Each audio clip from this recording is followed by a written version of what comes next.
La pereza siempre ha sido catalogada como el mal de los vicios. De hecho, para la Iglesia Católica es un pecado capital.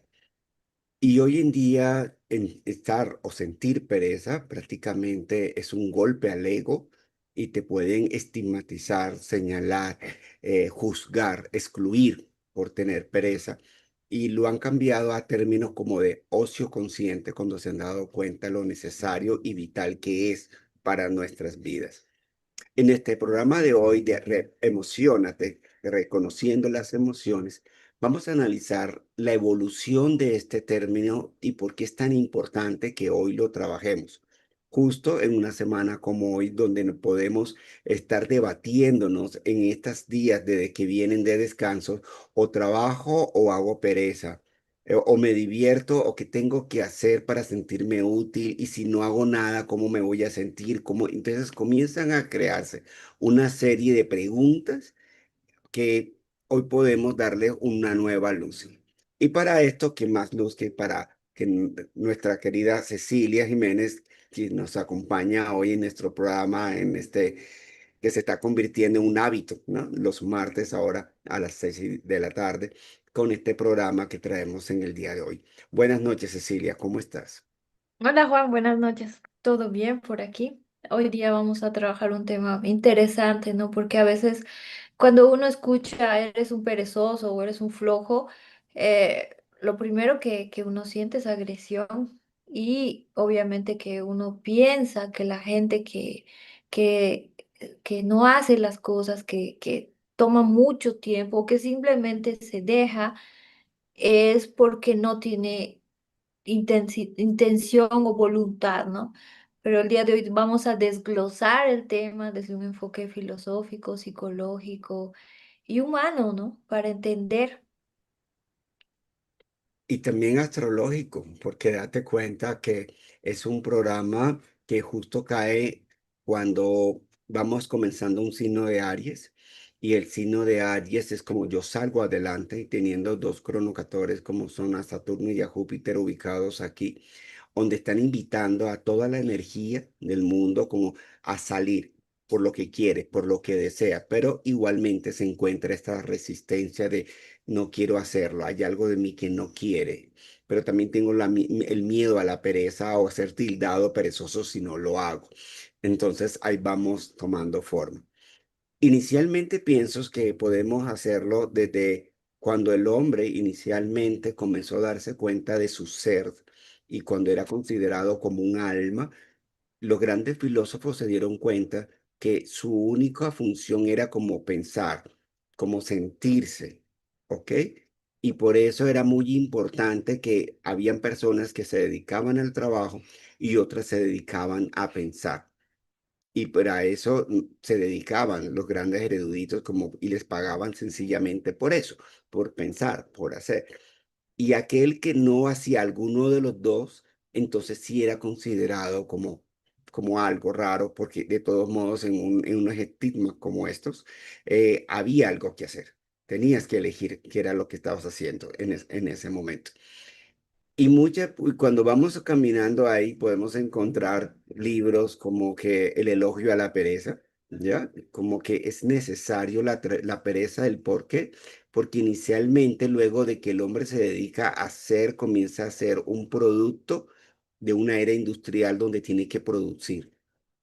Entonces ya deja de pensar para permanecer a una mano de obra y comienzo a producir y si yo no produzco, no soy útil. Si yo no produzco, entonces me excluye, ¿ok?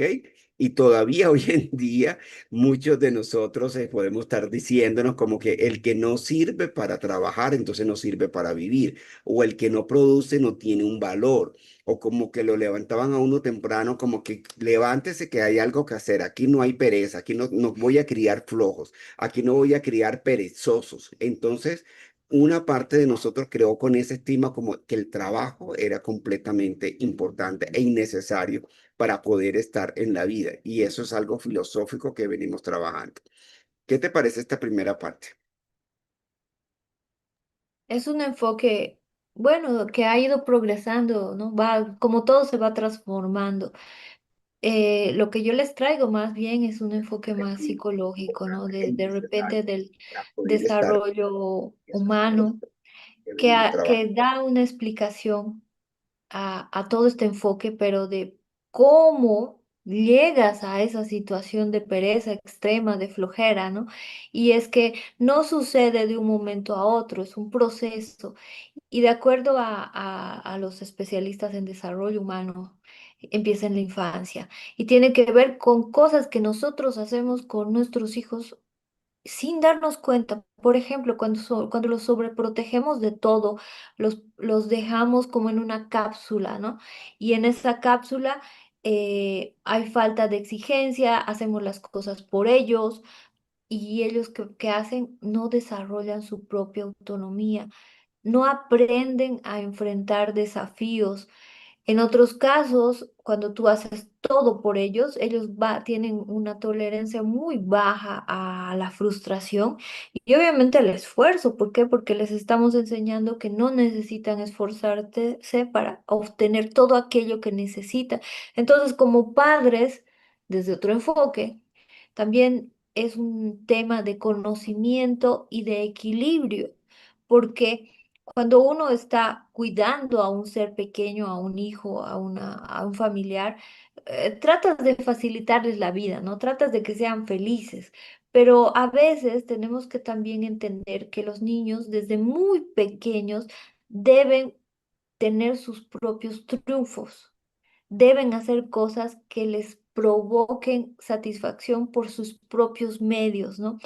Y eso les ayuda mucho para su desarrollo y para su independencia posterior.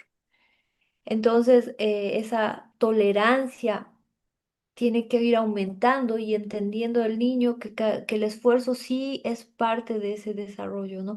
Para su bien.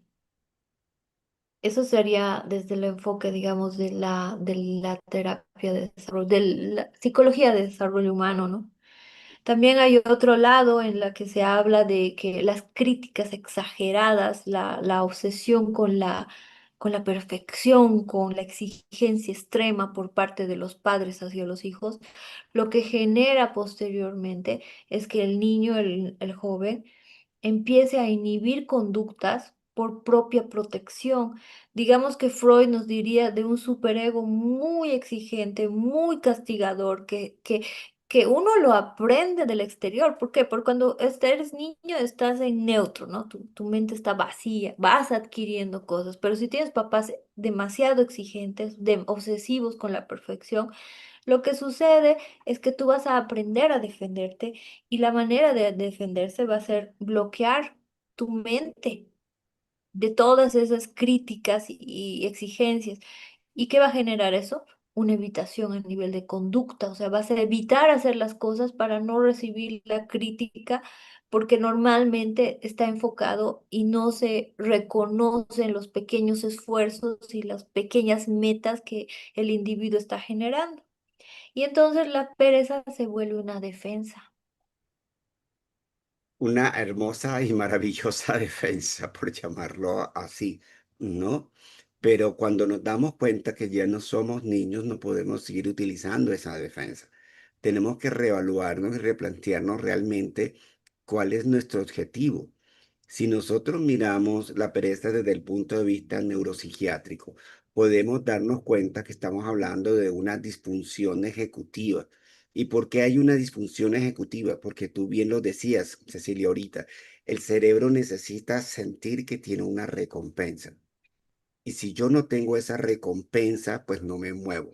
Para desde el punto de vista bioquímico, ¿qué es la recompensa? Necesito dopamina. Es la dopamina la que yo necesito para yo poder. Es como decir, si este carro quiere que arranque, échele gasolina. O conéctale una corriente eléctrica ahora que estamos acá de moda. O échele gas. Como no, bueno, acá en Colombia se hace también, es un servicio de gas con el cual andan los carros. En el humano sería, ¿qué tanta dopamina necesito yo para moverme? Desde el punto de vista placentero, ¿no? Porque yo también me puedo mover por cortisol, que al final voy a terminar paralizándome, porque voy a estar en un proceso de ansiedad también. Pero igual ambas hormonas, el cerebro las necesita para poder movilizarse. Entonces, si yo entro en un proceso de que sé que mi cerebro necesita un ingrediente, necesita una hormona para poder yo poder moverme, el cerebro no es tonto. El cerebro de uno le dice, necesito tener una recompensa. Y esa recompensa es la que yo voy a poder movilizarme. Entonces, a veces uno dice, yo no tengo ganas de ir al trabajo, pero sí tengo ganas de recibir la quincena. O tengo ganas de pagar tal cosa, o me voy a pagar esto, me voy a costear. Entonces comienza a mirar que hay un beneficio atrás de lo que aquello que uno no quiere hacer. Y por el beneficio te mueves, por la recompensa te mueves. ¿Ok? Vos recordás aquellas películas del oeste que uno veía en Estados Unidos, en que, ¿qué era lo que hacían en esas películas de convoy? Que decían, cualquiera persona que se busca recompensa tanto, se busca tal cosa, y se desaparece alguien y recompensa. Es decir, para que nosotros como humanos nos movamos, nos tienen que brindar una recompensa. Si no existe esa recompensa desde el punto de vista neuropsiquiátrico, no nos vamos a mover. Y cuando estamos falta de esa recompensa o de esa hormona que no me permiten, es lo que nosotros conocemos como abulia, es decir, la incapacidad para tomar decisiones o actuar, ¿ok? O sencillamente también muy conocida como apatía, estoy apático, nada me quiere Ujú. mover, nada me quiere movilizar. Y eso en algún momento se puede convertir, Cecilia, en un rasgo de personalidad. Entonces uno puede darse cuenta cuando uno es docente, los alumnos, decir, este es perezoso, este no es perezoso, este sí hace, este sí no hace. Y al final nos catalogan dependiendo de ese nivel de acción y de movimiento que tú tengas en tu vida. Qué tan perezoso, voluntarioso, por eso tenemos pereza versus voluntad. Qué tan voluntarioso eres tú para hacer las cosas. Entonces, aquí nos vamos a encontrar que inicialmente lo que tenemos que preguntarnos este fin de semana es, bueno, ¿qué recompensa voy a tener si yo me quedo haciendo una pereza? ¿Por qué me voy a mover? ¿A irme a qué? No sé, a divertirme a un parque de diversiones, de vacaciones o algo, el tráfico, los aviones, someterme a este estrés de viajar, que es muy hermoso, muy lindo y muy bonito. La recompensa es que vas a tener también lugares nuevos que conocer, que comentar. Entonces, ahí eso te permite movilizarte. Pero cuando tú no ves la movilización, no ves la recompensa, se te va a dividir, se te va a dificultar. Y voy a retomar algo que también tú dijiste, que es el miedo al fracaso. Este miedo al fracaso que nos trae la perspectiva psicológica y es por la evitación a esa ansiedad. Uno deja de hacer una tarea por falta de energía. ¿Por qué? Porque quiero evitar cualquier juicio, pero al final lo que también estoy quitándome es una recompensa. Mm. Entonces, yo invitaría que también dijeran, bueno, en este proceso de miedo al fracaso, como muchas veces nosotros conversamos con nuestros pacientes y es que poder decirlo como, es que Cecilia me dijo, es que Cecilia me miró de tal forma y es que Cecilia no me comprende, es que Cecilia me distrae. ¿Cuál es el objetivo? Al final lo que no quieren hacer es el programa. Y estoy buscando una excusa para decirme a mí mismo por evitación, ¿ya? Que eso no nos lo vamos a permitir. Tú y yo estamos aquí hoy sentados porque no le tenemos miedo al fracaso, porque sabemos que cada parte que nosotros hagamos, cada programa que nosotros los preparamos, primero porque nos los atravesamos en vivencias propias y luego lo argumentamos y nos sentamos acá, desde allí no hay un miedo. Y ese es el miedo que nos permite a nosotros autoprotección de la autoestima porque nos Ujú. pueden decir a nosotros mismos como que, ¿qué los motiva a ustedes? Vea, su programa es esto, o es bueno, no es bueno, es aburrido, no es aburrido o algo, pero este interés, este enfoque, esta dopamina que nosotros recibimos es la que hace que nosotros podamos colocar como un mecanismo de defensa de decir, estos juicios que van a hacer sobre el programa no me van a desanimar, no me van a llevar a una pereza, no me van a limitar, no lo voy a tomar como una excusa para dejar de hacer. Y yo pienso que este ejercicio que acabo de hacer, cualquiera persona también lo puede llevar a una relación de pareja, a su trabajo o a su diversión, o sencillamente lo mismo hasta en su casa. Porque muchas veces la gente quiere orden, limpieza, quiere tener muchas cosas, pero no tienen la más mínima gana de moverse a hacer absolutamente nada. Entonces, Ujú. ahí tenemos que también que revisarlos. Entonces, coméntanos otro enfoque, Cecilia.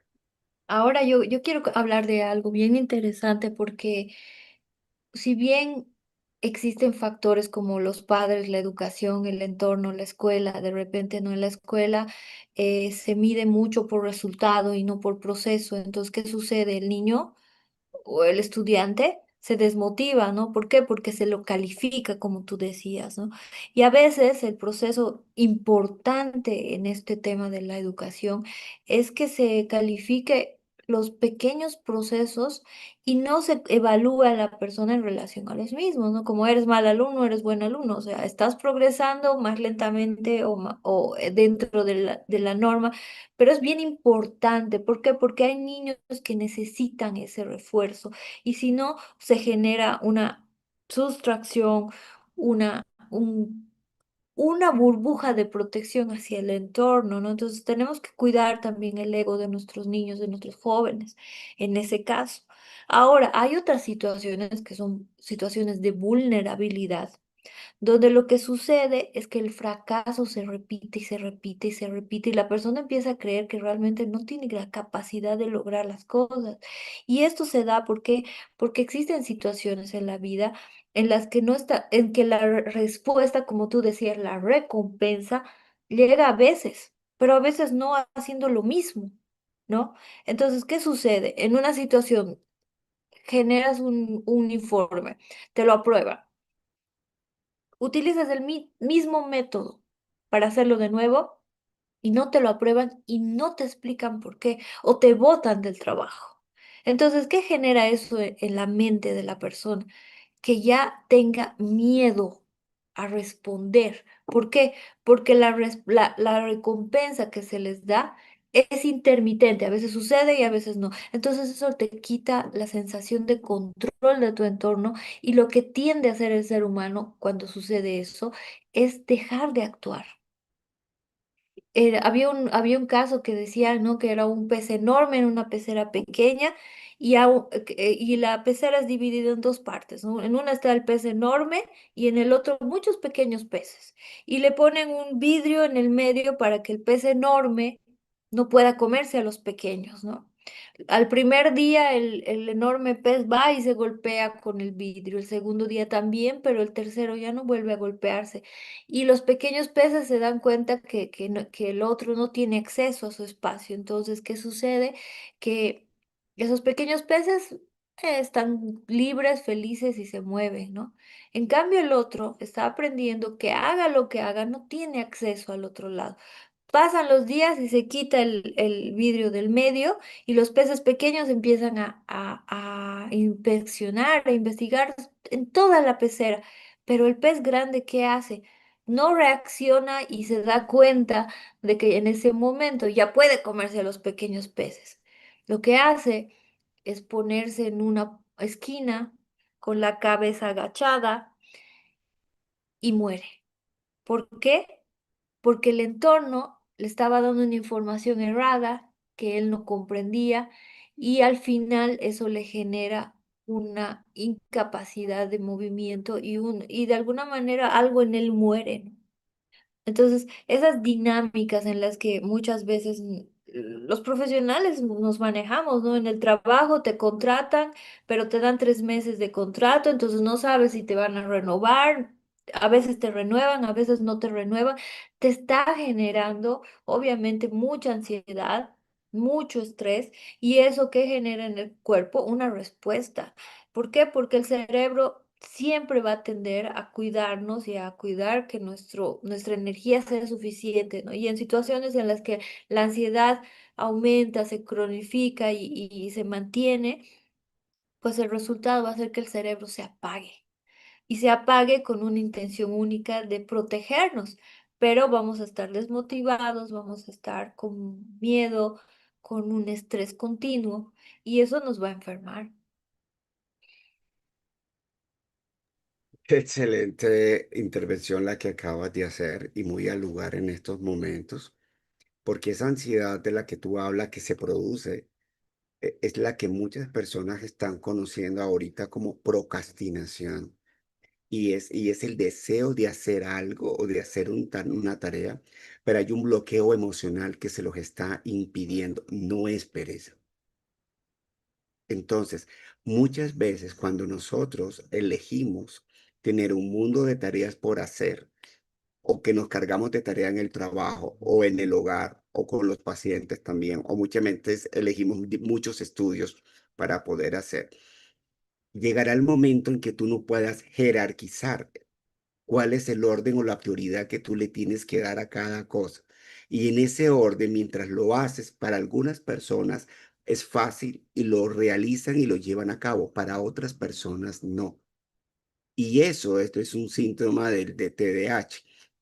¿Ya? Esa incapacidad de poder jerarquizar las tareas y poder llevarlas y ejecutarlo. ¿Por qué? Porque el cerebro se encuentra saturado, el cerebro no sabe qué hacer.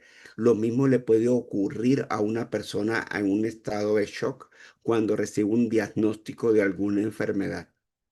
Se paraliza, no quiere hacer un poco nada porque no sabe por dónde comenzar en su proceso. Y es allí donde el humano también tiene que evaluarse y las personas que acompañan, eso por eso es importante, porque hay algo muy bonito en esto, Cecilia, y es que la pereza existe porque el otro también, el otro se da cuenta.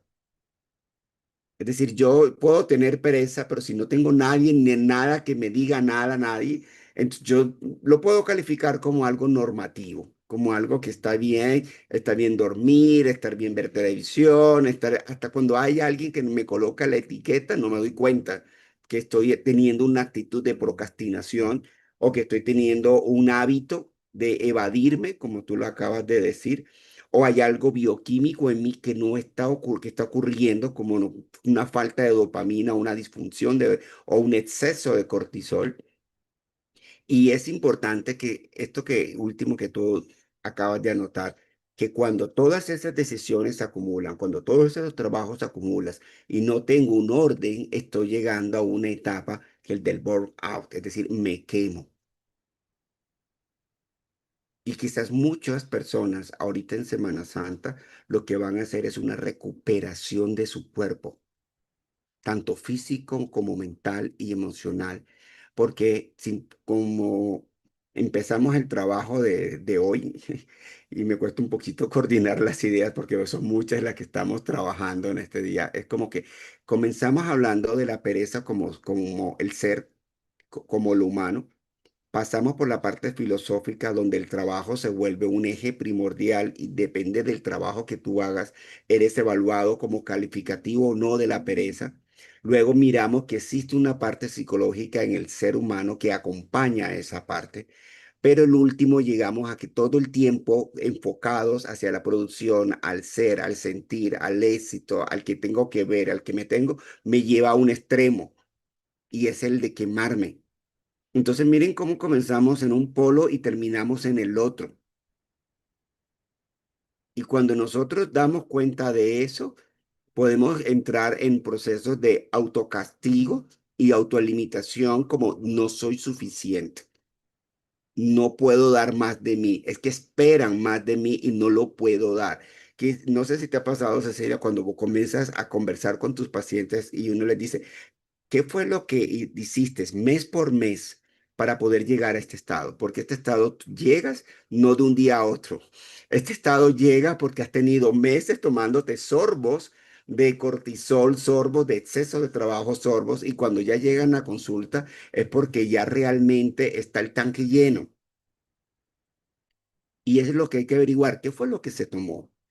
El no puedo, el que yo tengo que demostrar, el que yo soy no soy suficiente o que necesito ser visto, necesito la aprobación. En fin, hay una cantidad de aristas que se abren allí para poder mirar qué es lo que la pereza le está indicando a la persona y cómo recupero mi cuerpo después de haberlo quemado. es un punto que gracias por haberlo traído porque es muy interesante en estos momentos. ¿Hay algo más que quisieras conversarte en esta gran charla que me está gustando mucho? Creo que sí, ¿no? Porque, o sea, yo te voy a confesar que inicialmente yo pensaba que la pereza era falta de intención, falta de objetivos, de ganas, ¿no? Y yo sí he cuestionado, he dicho, ay, qué barbaridad, qué flojera, ¿no? Pero eso no está bien. ¿Por qué? Porque nos damos cuenta que es un proceso emocional, es un proceso mental, es un proceso conductual y cuando todo se une, se genera una integración muy seria y se vuelve un patrón invisible en nosotros que no podemos modificar, ¿no? Y la persona cree que es así, ¿por qué? Empiezas a evitar emociones crónicamente, empieza a evitar la ansiedad, la frustración, la incertidumbre. ¿Y qué construye eso en tu vida? ¿No? Obviamente, distracciones, ambivalencias, postergaciones. Y un tema muy interesante es que también te vuelve una persona dependiente del confort inmediato, de no esforzarte. Entonces nosotros empezamos a analizar nuestro entorno y si bien estamos hablando con énfasis de los niños y de cómo hay que educarlos para ayudarles a que cada avance sea visto, sea observado, sea aplaudido, y entonces nos encontramos con un sistema, digamos, virtual ahora en que tú ves tu teléfono y te mandan un like o dices algo y te mandan un like y el confort es inmediato, la retroalimentación es inmediata sin hacer muchas cosas y pasas horas de horas frente a un teléfono en cualquiera de las redes. ¿Por qué? Porque no necesitas esforzarte. Y entonces empiezas a creer que ese mundo virtual es tu mundo real. Y esa es una realidad que también nosotros tenemos que empezar a entender y a concientizar. O sea, la tecnología de Instagram, TikTok, está hecha para que tú tengas una recompensa inmediata y te quedes ahí. No te esfuerces, no hagas el curso de los 5 años. ¿Por qué? Porque te proponen inmediatez, felicidad por hacer 4 pasos de baile, ¿no? Que no estoy cuestionando, es difícil, pero si eso te genera de repente esa dopamina que tú dices, pues entonces va a ser muy difícil lograr cosas más grandes y ponerte en esa posición, ¿no? ¿Por qué? Porque la baja autoeficacia que Bandura nos dice, no, no soy capaz, por eso no inicio. Mejor no hago, abandono de una vez. Entonces la pereza se vuelve una consecuencia, no una causa. Y la sobrecarga y el agotamiento del que tú también nos mencionabas, ese estrés crónico, el burnout, nos genera que el cerebro se apague, se apague y nos genere un colapso individual y empiezas a tener menos energía y la energía se empieza a desregular y los días empiezan a volverse grises. ¿Por qué? Porque el ser humano está hecho para soñar, para moverse. Es necesario activar el cuerpo. Como decían, ¿no? En cuerpo sano, mente sana, cuerpo sano, ¿no? ¿Y qué significa eso?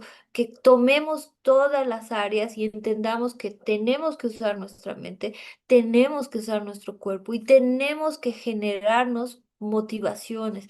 Y en los casos en los que ha habido falencias en la infancia, ha habido abuso, ha habido agresión, ha habido esa incoherencia entre resultados y el niño empieza a inhibirse, a cerrar, a bloquearse, tenemos que estar atentos y tenemos que hacer un seguimiento. Porque si bien la pereza, como hoy día estamos analizando, no es un defecto, sino es un aprendizaje, puede ser reestructurado, puede ser reaprendido, pero nosotros tenemos que estar atentos a esos indicadores que nos están mostrando que la persona cada vez está más inhibida, más introvertida, con menos capacidad, con menos intención y ayudarla, ¿no? Ayudarla a que salga de ese círculo vicioso que en todos los casos te hace daño, ¿no? Y ese daño del cual tú hablas, que voy a retomar varios puntos para amplificarlos, ¿ok? Para colocarles como unas comillas. Es interesante como en el año 1883, Paul Lafargue lanza un libro que se llama El derecho a la pereza, en contra de su suegro Carlos Marx, ¿ok? Porque Carlos Marx hablaba del trabajo y él aquí hablaba de la obsesión por el trabajo. Y estamos hablando de 1883 y estamos en el 2026 y todavía vemos personas obsesionadas por el trabajo. Entonces, ¿qué tanto nosotros como humanidad hemos avanzado? Mientras que nosotros nos vendieron la idea que el trabajo te dignifica, para Lafargue el trabajo excesivo no dignifica, al contrario, embrutece. ¿Ya? Por eso hablábamos ahorita del síntoma del TDCH, ¿no? Porque es el tanto tener decisiones, tanto tener elecciones que te paraliza y al final tú crees que si vas, te llenas tanto de inseguridad, es decir, hay ahorita tantos celulares que tú vas a comprar uno, que si no estás casado con iPhone o con una marca, pues te sientes completamente inseguro, completamente de que no sirve o que no va a servir, por poner un ejemplo, ¿no? Entonces, eso también es una falta en el que yo mismo me estoy insultando mi inteligencia. Y eso como tú bien lo decías, el cuerpo lleva la cuenta. Y el nivel de cantidad de pacientes que se nos está aumentando por dolores de cabeza, por estar insultándoselo, o por estrés excesivo, por todo ese dolor de espalda, como se manifiesta en desvalorización. Ok, sobre todo últimamente se ha aumentado mucho el dolor de coxis. Ok, porque es allí donde se encuentra la parte del miedo, de lo que hablábamos ahorita, y la parte de desvalorización. Se juntan, ahí listo, problemas de coxis o de brazos del que quiero moverme y no puedo, porque también es otra forma de que el cuerpo te manifieste los hombros de me quiero mover y no puedo. Entonces, ¿cómo nosotros podemos decirnos a nosotros mismos, realmente estoy tomando la pereza como una resistencia, así como le hicieron en 1883, para no ejecutar algo, pero no, ¿cómo hago para no morir en el intento? Yo en estos días escuchaba una canalización de Elsa, una de mis maestras, y decía, ¿cómo te cuidas mientras avanzas? Ese era el mensaje. Entonces, si nosotros tomamos esta idea de cómo me cuido, es que yo puedo ver y elegir sin sentir pereza y teniendo toda la evaluación que hicimos antes, ¿ok? Pero también que no entre en la excesivo trabajo de quemarme y luego el cuerpo me cobra la factura desde allí.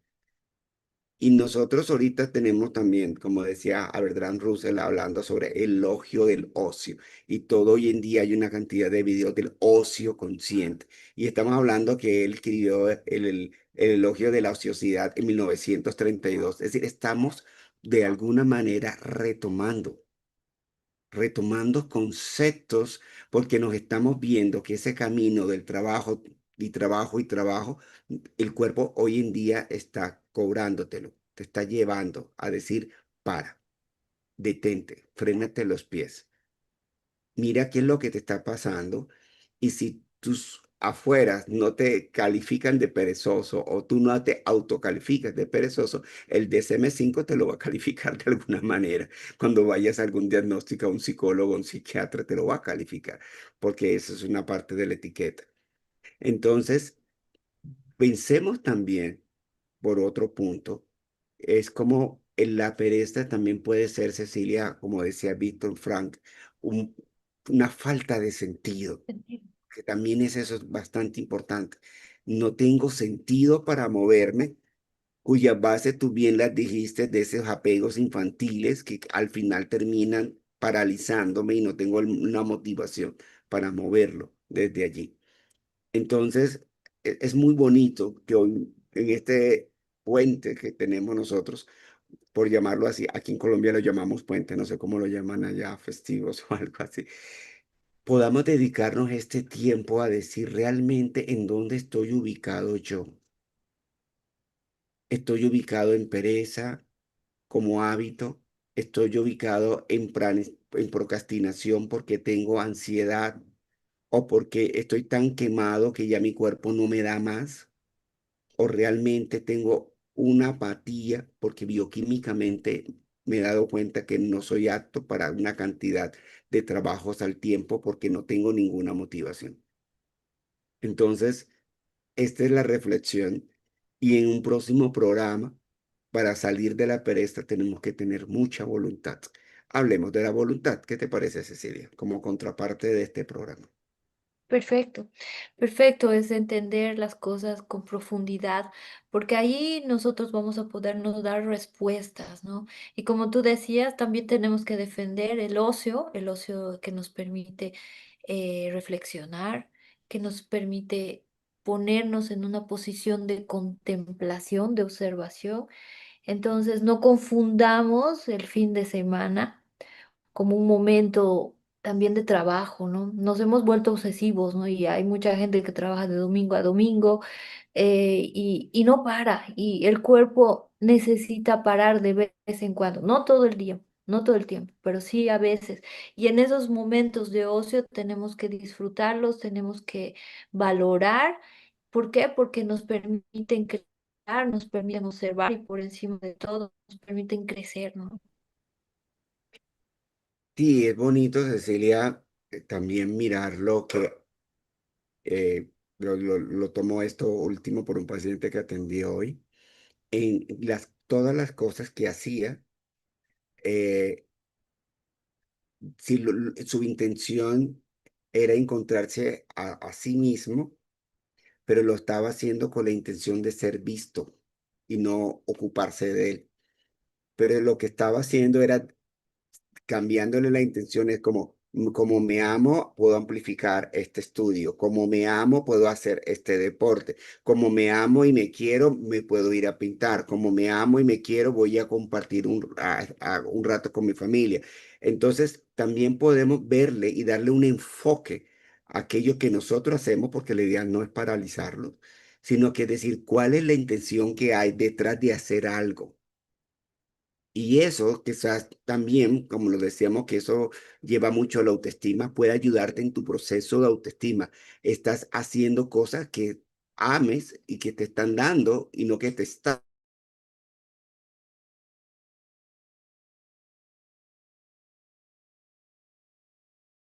Muchísimas gracias, Cecilia, por estar acompañándonos en este conversatorio sobre la pereza y podamos darle así un mayor descanso a nuestra mente este fin de semana y que tengamos mucha tranquilidad, mucha meditación, mucha contemplación para poder tomar esto que hemos conversado con una mayor reflexión. Así que muchísimas gracias. No sé si quieres decir algo para cerrar. Bueno, nos vemos la próxima semana reflexionando y trabajando en desarrollo personal, ¿no? Hasta la próxima.